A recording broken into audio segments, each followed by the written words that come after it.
Facebook Live. Catch it now.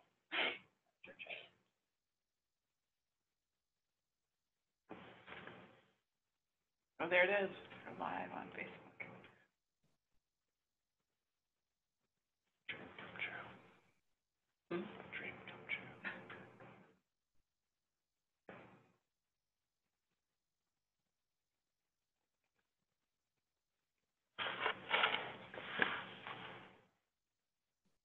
The host muted us.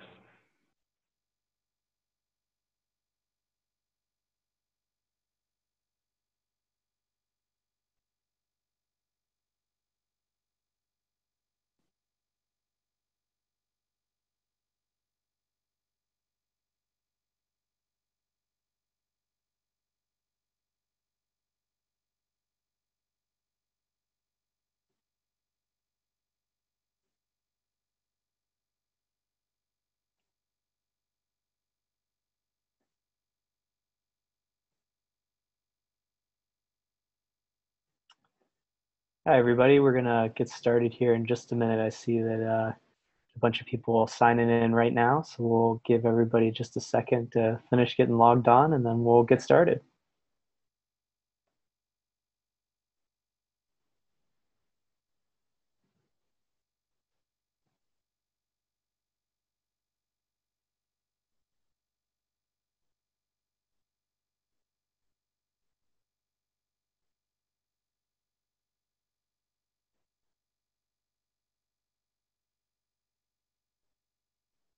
All right, it looks like we stabilized off. So welcome everybody to the NIST Virtual Public Safety Test Environment Challenge webinar hosted with the help of HeroX here. Glad you could all make it today. Really excited that you could all join us today and looking forward to giving you some information about the challenge and also answering some questions that you might have about the competition that you can ask directly to the NIST team. So that's really exciting. So start thinking about what questions you might have and go ahead and type those into the Q&A box whenever you think of it. And we'll have a live Q&A session at the end where we'll read off as many of those as we have time for. So let's jump in.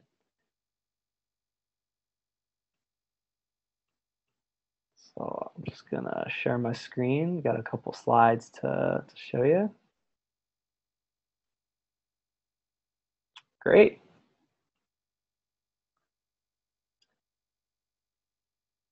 So if you already don't know about HeroX, I just want to let you know we're a crowdsourcing platform, and we support the connection of important problems with innovative people in the crowd. And at the bottom of the slide is a cool quote from one of our co-founders, Peter Diamandis. It says that the day before something is a breakthrough, it's a crazy idea. And so here at HeroX, that's really what we're striving to achieve, helping crazy ideas be transformed into tomorrow's breakthroughs. And so we've got a number of people on today's webinar, and we just wanted to take a couple minutes to introduce everybody that's on so you know who you're talking to. So we'll go ahead and start with Tammy.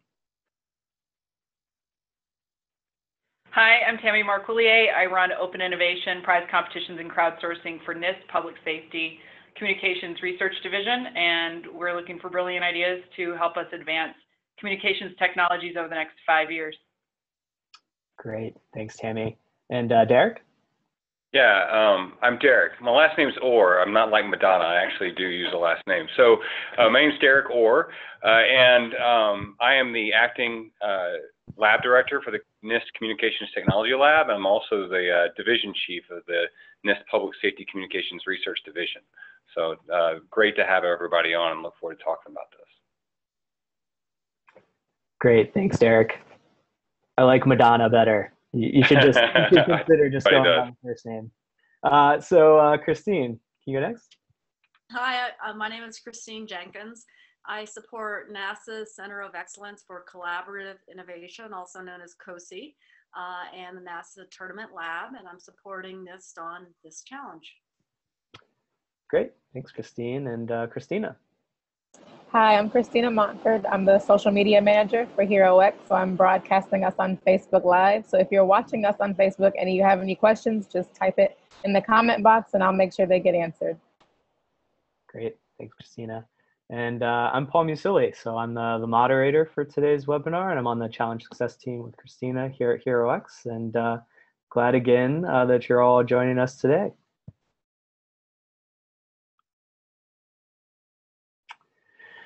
Great. So now that we've got introductions out of the way, let's talk a little bit about the contest. So to start us off, we'll talk just a little bit about the sponsors of this project. So to tell us a little bit about NIST and PSCR, Derek, can you tell us a little bit? You bet. Thank you. So NIST is the National Institute of Standards and Technology. It is the nation's measurement lab and serves a key role in weights and measures. So we're best known for keeping the nation's time. The atomic clock is actually here in Boulder with us.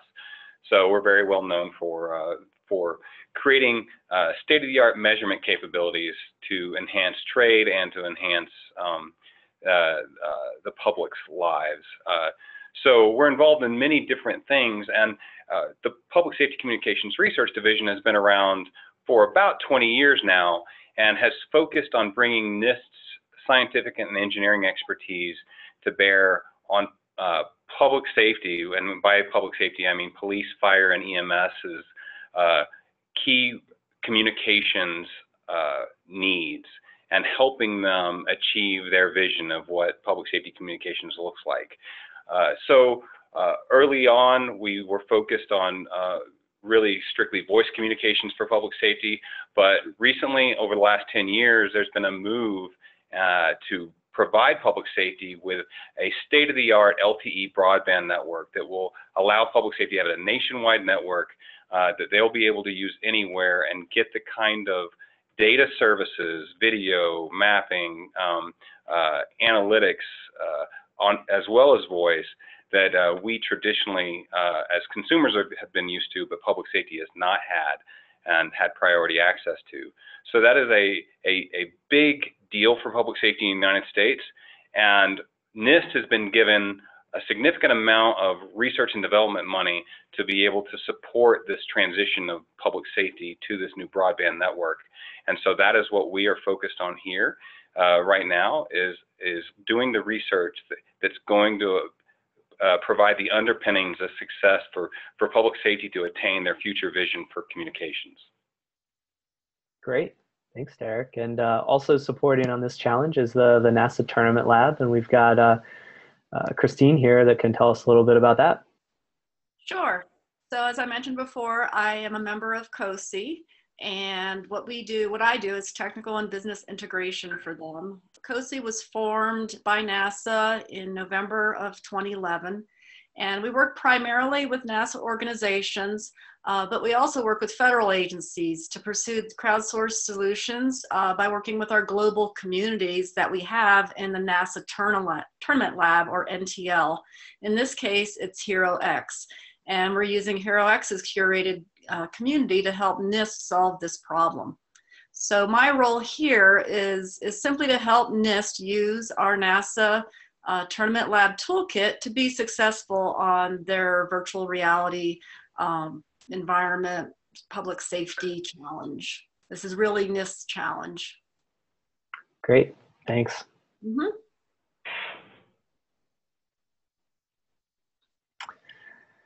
Great, so now we'll shift into some information about the challenge. So at its core, this challenge is really about the intersection of the physical and the virtual to create a testing environment that NIST can use to evaluate new first responder technologies.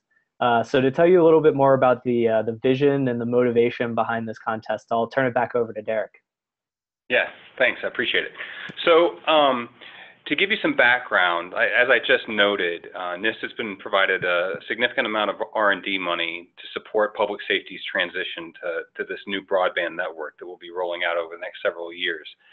We've identified several key topic areas that we're focused on. One of those topic areas is enhancing user interfaces for public safety. They're going to get access to a new LTE network in the initial iterations of that network, their devices and their interactions with the network will probably look very much like what we as commercial users and how we interact with our LTE and broadband networks. So smartphones and tablets and things like that.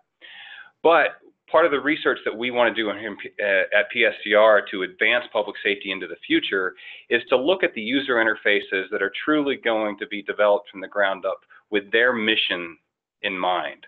So with a firefighter's mission in mind, you don't hand a firefighter a smartphone and send them into a building and expect them to be able to use it and take advantage of the technology, because one, they can't touch it because they have very thick gloves on and interact with it, and two, they can't see it because most of the times inside of fires it's pitch black and they can't see. So what are the ways that we can enhance user interfaces for public safety that are actually designed with their missions in mind? So that is one of the core areas that we're going to be researching. And this challenge is a key part of our ability to determine which interfaces will have the largest impact on their outcomes. And why that's the case is that, you know, NIST has a long history of working with public safety and understanding their needs and trying to create tests and measurement methods that allow us to better understand technology's applications to those needs. However, what we have always found in dealing with public safety, totally understandably, is that from a NIST perspective, from a research perspective, we need a repeatable, controlled environment to do tests in that can be repeated by other researchers and that give us the kind of test environment necessary to do the research that we do. However, that often takes place in a pristine laboratory. So we bring first responders in, they work with us in our testing environment, but then they appreciate the results, but their problem is those test environments don't look anything like the environments they actually operate in. So they have concerns that the applicability of the test results may be limited when taken into their real world environment. Obviously, we can't do testing in a real world environment though, because of it's not controlled. We can't take these kind of tests into a fire. It's not controllable, it's not safe, it's not repeatable. We can't do that in a law enforcement scenario or an EMS scenario either. So the idea here is, can we merge a controlled, repeatable test environment with a more realistic public safety environment? And the thought here is, with the advancements in virtual reality, with the ability to achieve a pretty significant level of quality with commercial off-the-shelf devices, can we bring forward the ability of virtual reality to create a repeatable, controlled test environment in which we can start to overlay user interfaces in that virtual environment, whether they be heads-up displays, whether they be haptic feedback, whether it be audio cues, and provide those first responders with tasks in that virtual environment. And then we can actually test which of those user interfaces have the greatest impact on those tasks. So we're no longer dealing with the cool factor of the interfaces, whether they look cool or they sound cool, but instead really looking at the impact on a task provided, and we can start to judge issues like cognitive overload. At what point do they have too much information provided? Where's best placement if it's visual information? What type of haptic feedback is best provided and where? There's all kinds of information that we could actually get from a test environment like this that would help us judge which interfaces would be most impactful. And if it was highly repeatable, but also highly leverageable and replicable, then other researchers could use our library of scenarios and do their own research using those scenarios. We could also have companies rapidly prototype ideas without actually having to create products and understand the impact of those ideas on the public safety community before actually moving forward with product development. So we're hoping this has a broad effect on the community, not just public safety, but on industry and academia and research fields. So that's really the focus and the hope of this this prize challenge, is to get some ideas of how we could actually make that happen. Great, thanks for that. And with that background, if anybody attending has some questions about any of that that Derek just gave us, go ahead and type that into the Q&A box, and we'll get to them during the Q&A session. So as many of you may have noticed, this is a prize-based contest. So there is a grand total of up to $50,000 in overall cash prizes.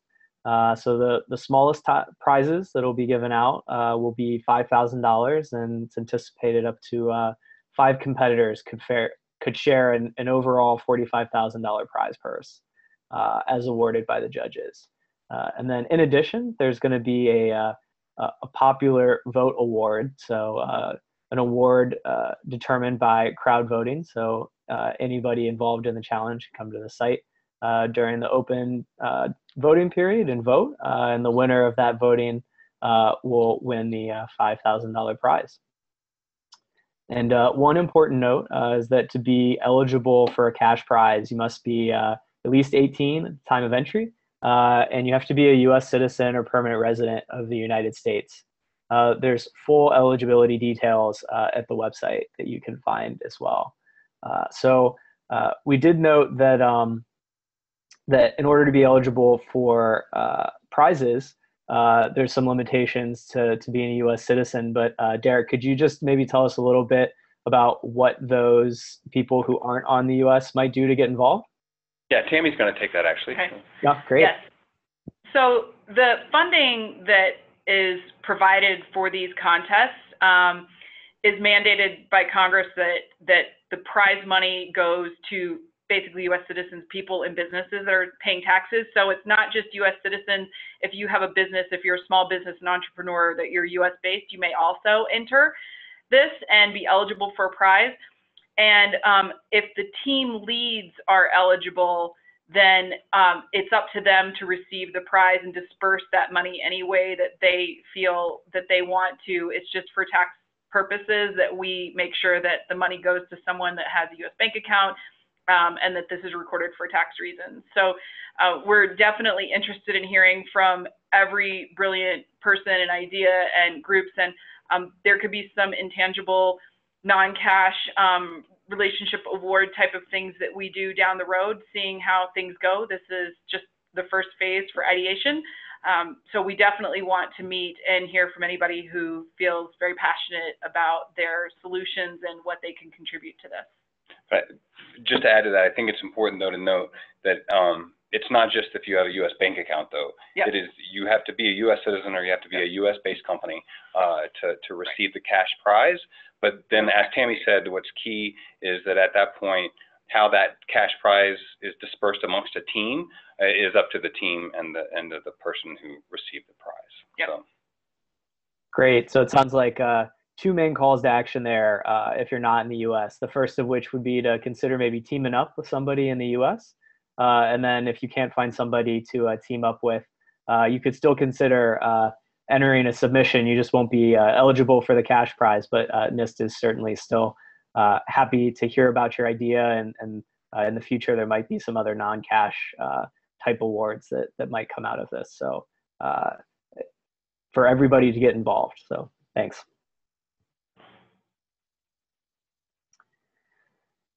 Great. So now we'll start shifting into some more information about how to win. So we talked a little bit about how this challenge is all about combining virtual reality tools and physical spaces. So I'm going to pass it back over to Derek to give us a little bit of a deeper dive into what that really means. Yeah, so the idea here for this challenge is to, as I stated, we want to create a controlled, repeatable environment, but bring into that environment a more realistic public safety scenario or scenarios that allow us to test the impact of potential user interfaces on tasks provided to a public safety user.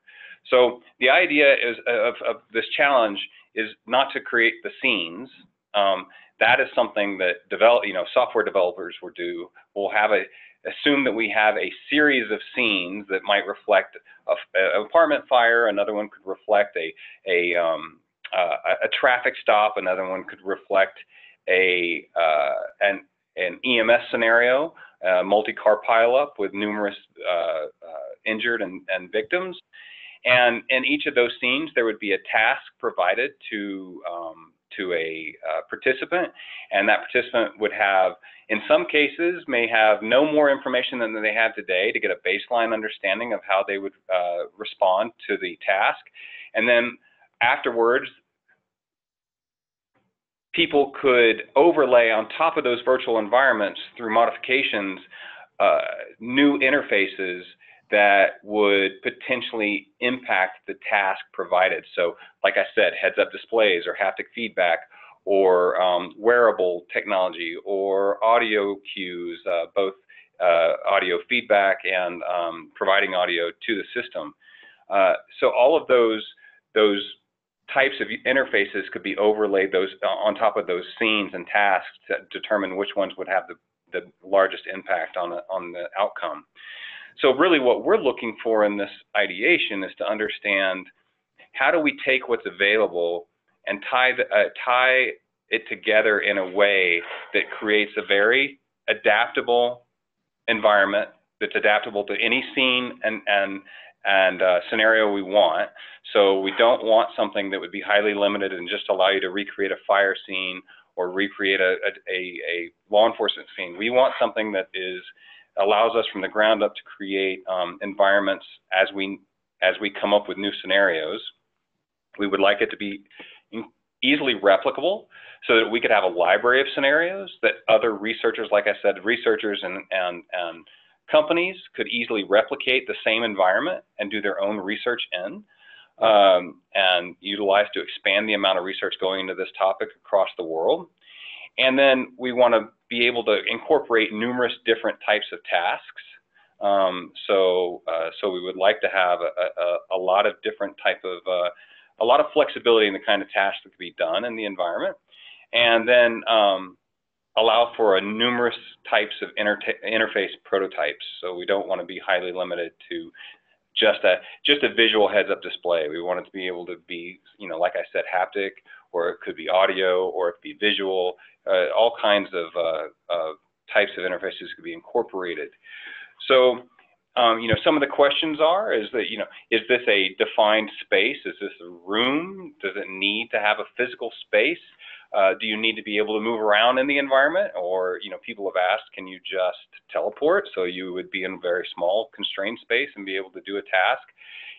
That's what we're asking of the community is what are the ideas out there that would allow us to meet the objectives I just talked about, which is replicability and adaptability, while also providing us the most realistic experience for the responders, and yet still allow us to have an environment that would be easily replicable by numerous different entities across the world. So we're really just looking for that idea of the best ideas out there of how we could meet those objectives.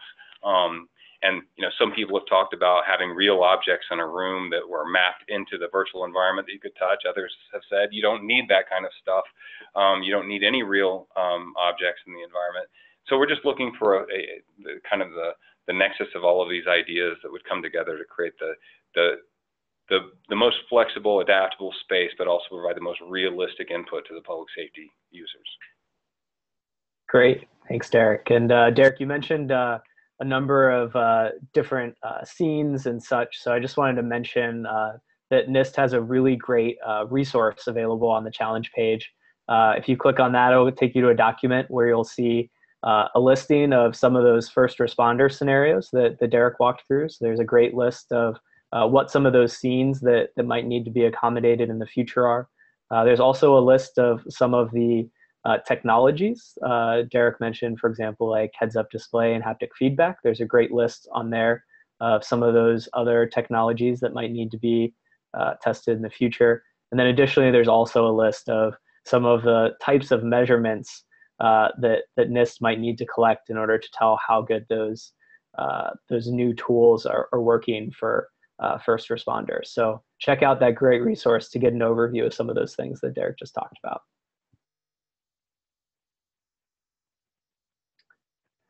Great. So now Tammy's going to walk us through the judging scorecard and tell us a little bit about how the entries will be scored and how some of those things Derek were talking about maps to the importance and the overall weighting of the scoring. Great. Hi again. So here are a few of the things that we're looking at to understand this immersive world that you would create for us in this physical environment. The reality, how well does the design emulate a real first responder experience? Some of the references that we've given explain things that happen, like having smoke or blackout conditions or heat. You're disconnected from other technologies, whatever that is, consider those things. The availability is the technology proposed currently available. It doesn't have to be. It can be something that's in development. This can be futuristic, but if it's currently available, we want to know. You can list that. The versatility of this, the ability to accommodate multiple in a variety of scenarios, exactly what Derek explained. I think that a lot of times if we've talked to people about this, that, oh, we can create a firefighter scenario for you, or a room, a 10 by 10, where firefighters can go through these exercises, but does that accommodate our police officers and EMS who may be doing very different types of activities? So the flexibility of that environment to accommodate all of those types of scenarios. The metrics collection, we've included in our reference and resources some types of the metrics that we would like to feasibly measure, and how can we capture that in this environment, you know, with sensors or with tags or anything that you envision would be a really great way of collecting that data.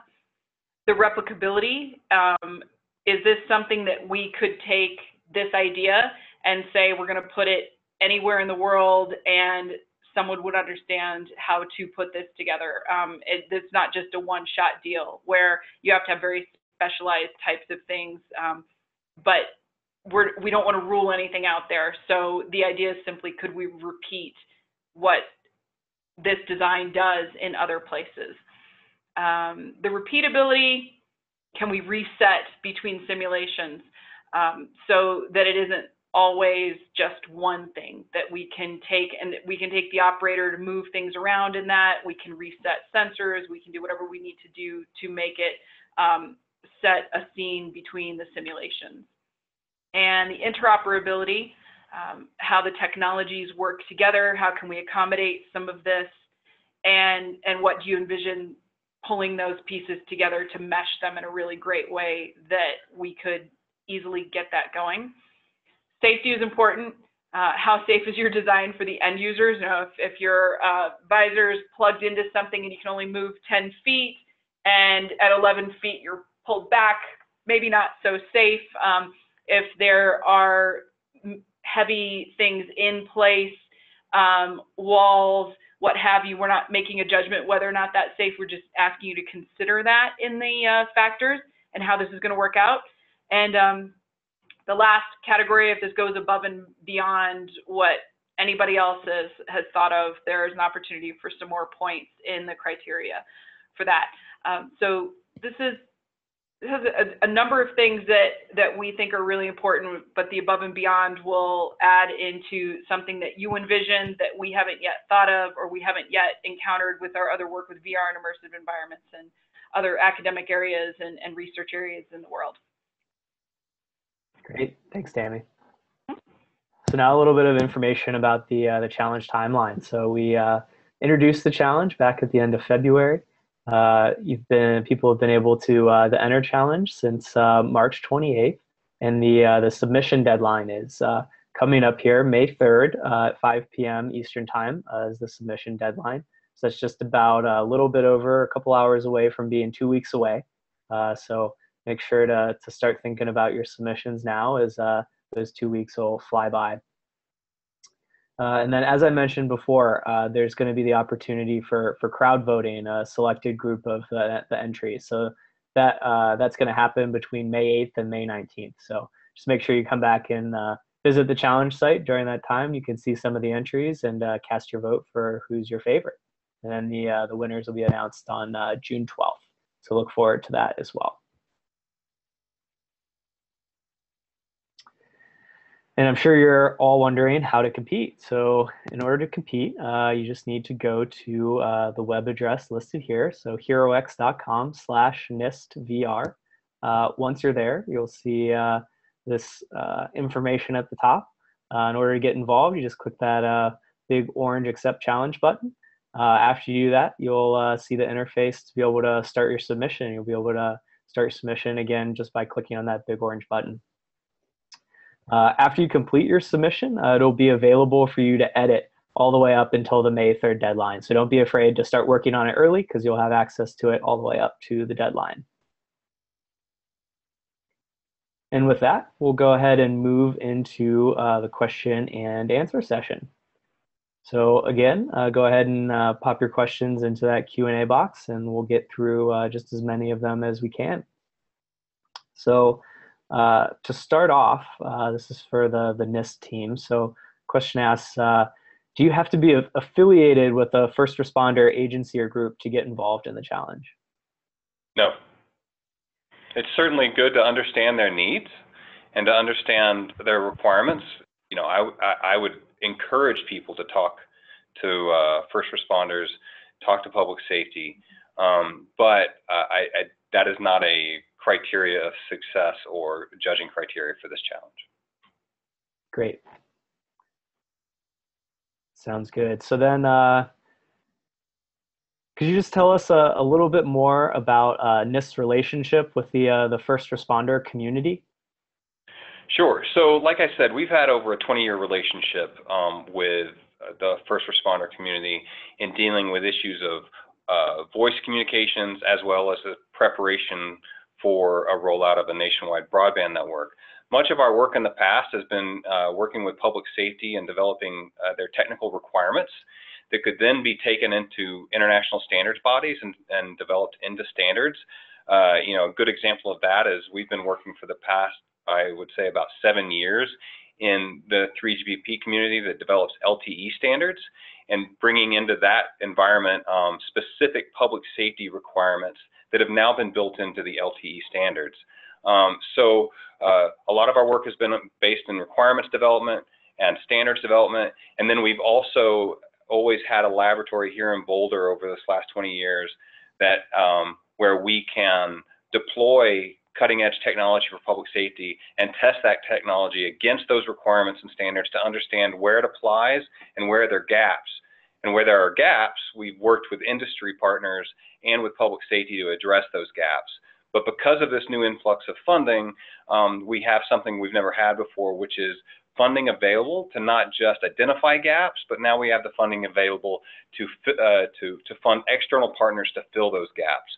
So this prize challenge is an important step for us to down that path of funding people to address the user interface needs for public safety. So we have a very long-standing relationship with public safety. We interact with numerous public safety user groups that you can find out there. I'll name a few just in case people want to do research or understand where they might get more information. One is FirstNet is the new organization that's actually going to deploy this nationwide network, and under FirstNet they have, and you can go to firstnet.gov if you'd like to know more about them, they have a user group called the Public Safety Advisory Committee, and that is a key source for us of user input and feedback into our program.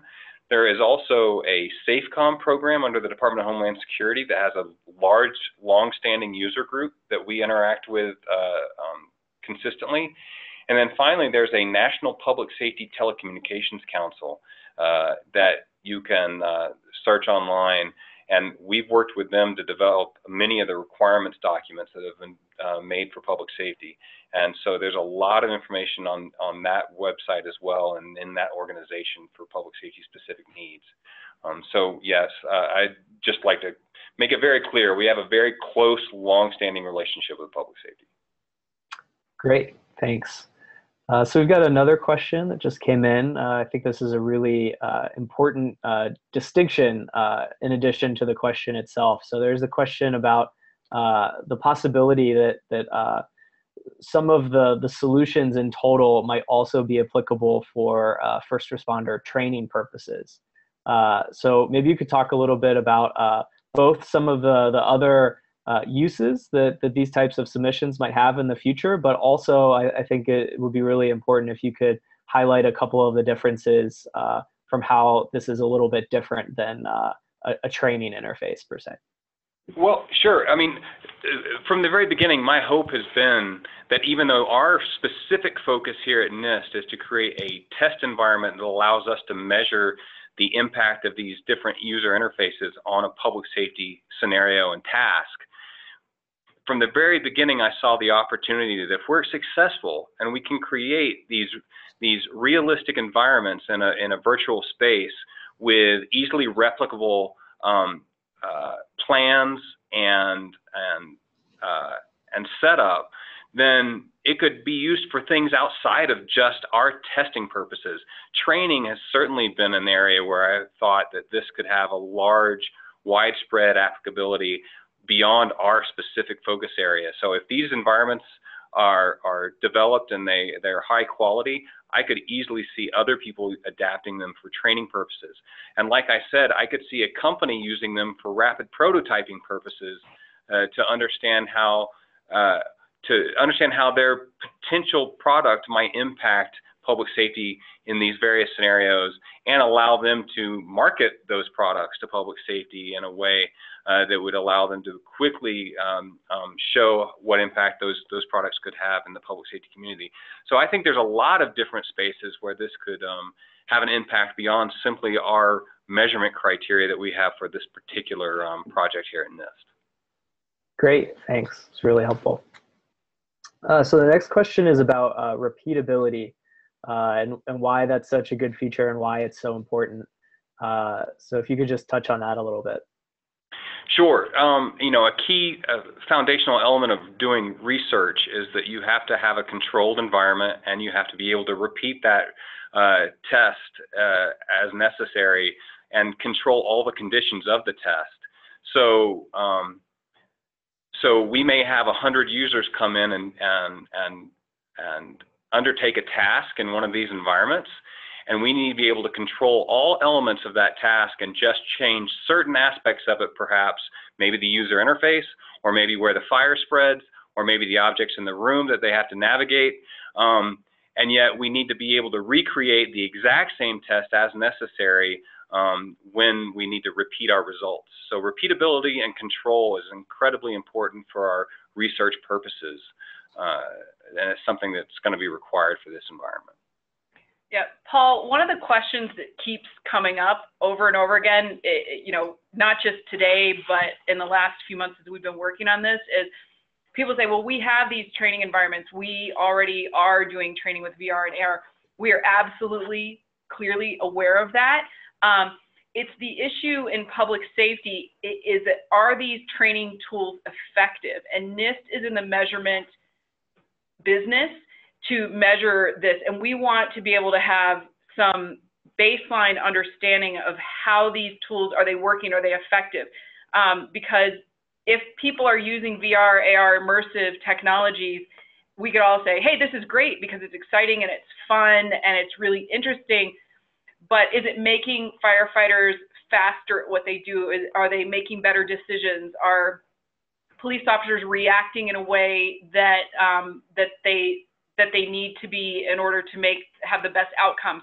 So having this measurement environment is the baseline key thing in which to put all of these other elements in and see, is this taking public safety to the next level? So we're looking at a very narrow thing that we need that has all of these other things around it, but we want to get to that core issue of a measurement environment that's repeatable, replicable, safe, and effective. Great, thanks. So the next question is about the submission itself. So the question is, what exactly is needed for a submission? Is it a proposal or is it a product?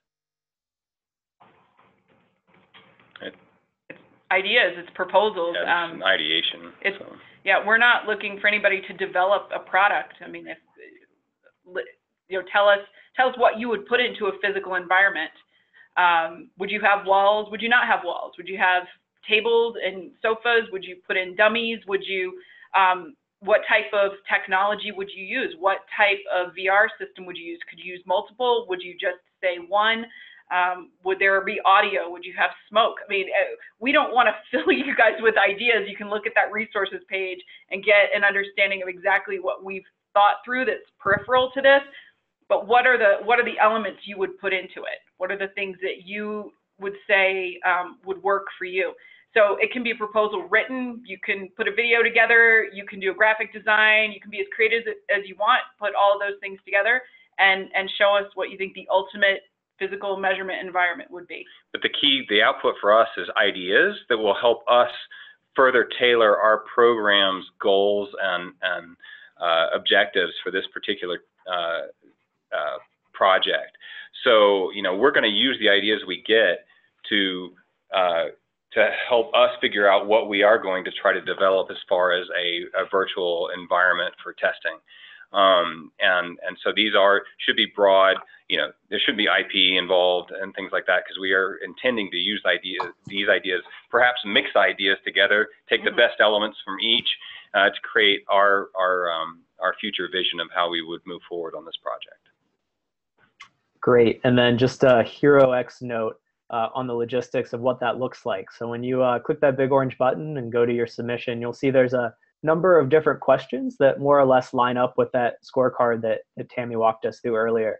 So there's an opportunity there to sort of give a big overview about what your whole proposal and idea looks like, and then some individual questions about how you're meeting those different judging scorecard items. And as Tammy mentioned, there's also the place there for you to put in some attachments, whether you want to link to a video that you made or anything else. There's lots of different ways to explain your idea that aren't just typing out the words. So that's sort of the execution of how you convey your idea to the NIST team.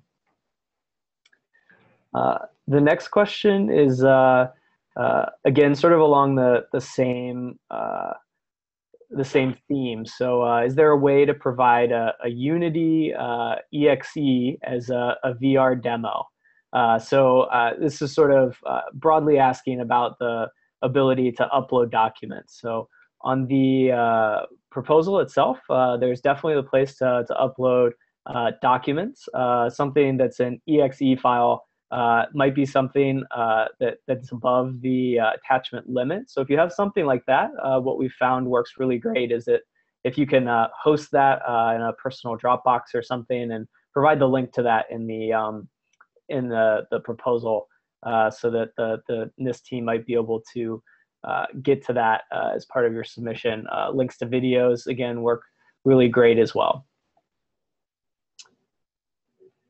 So the next question. So the next question is about the physical environment. So Derek, you touched on this just a little bit.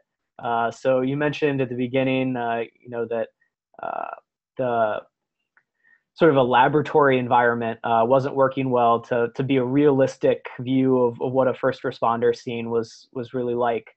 And then you sort of mentioned some other things that might have potential for, you know, how big of a space and those sort of things. So you just walk back through a little bit about why a physical space is so important for this type of measurement, and maybe you know, the one extreme would be no physical spaces at all, so almost playing a video game, and then sort of travel backwards into why a physical space is important in that context.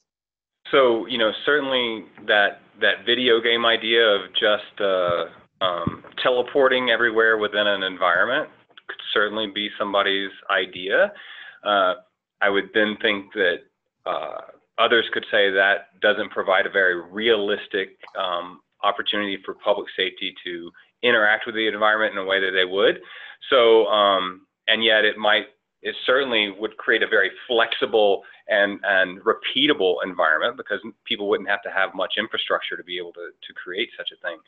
But at the same time, you could easily, envision suiting somebody up in a fire suit with all of the gear that they would normally have, and having a physical, maybe a completely empty room, but a room with boundaries. And, in that fire gear, they'd be on their hands and knees, crawling around, touching the walls like they normally do, to navigate, and having a task to actually carry out inside of that space.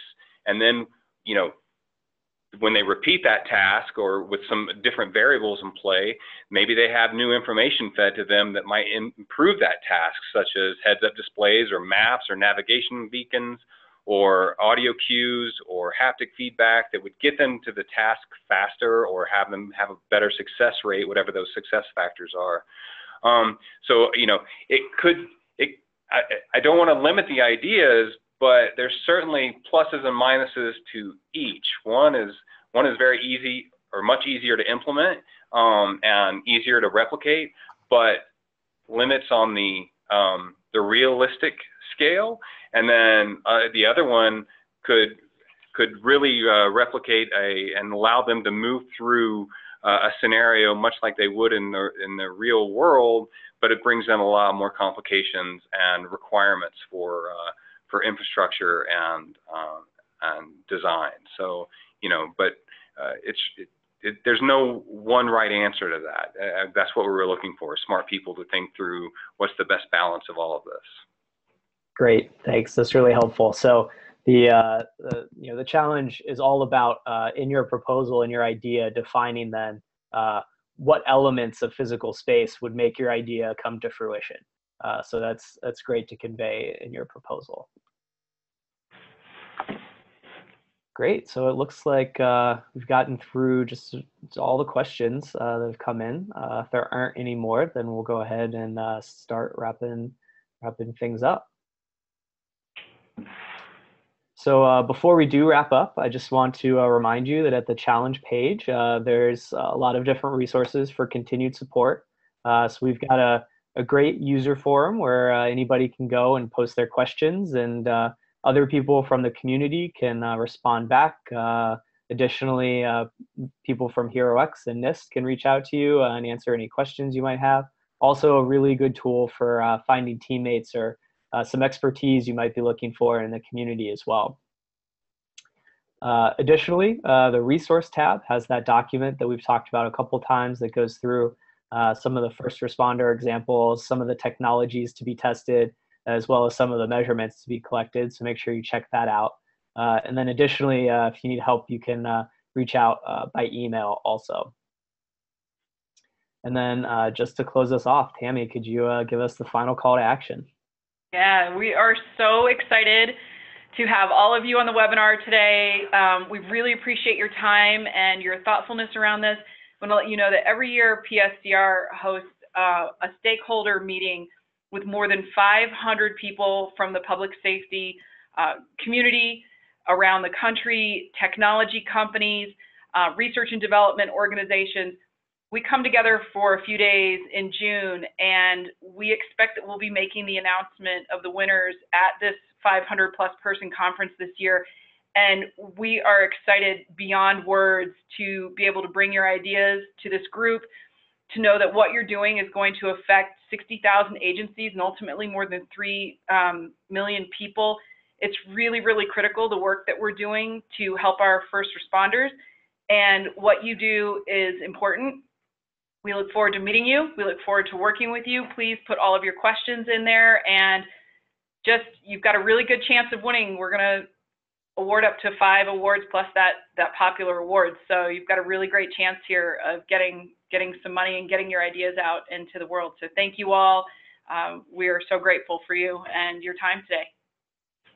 Great. Thanks again, everybody, for joining, and be on the lookout for a recording of this webinar to be posted to the website soon. So thank you all again, and hope you have a great day, and good luck competing. Thanks.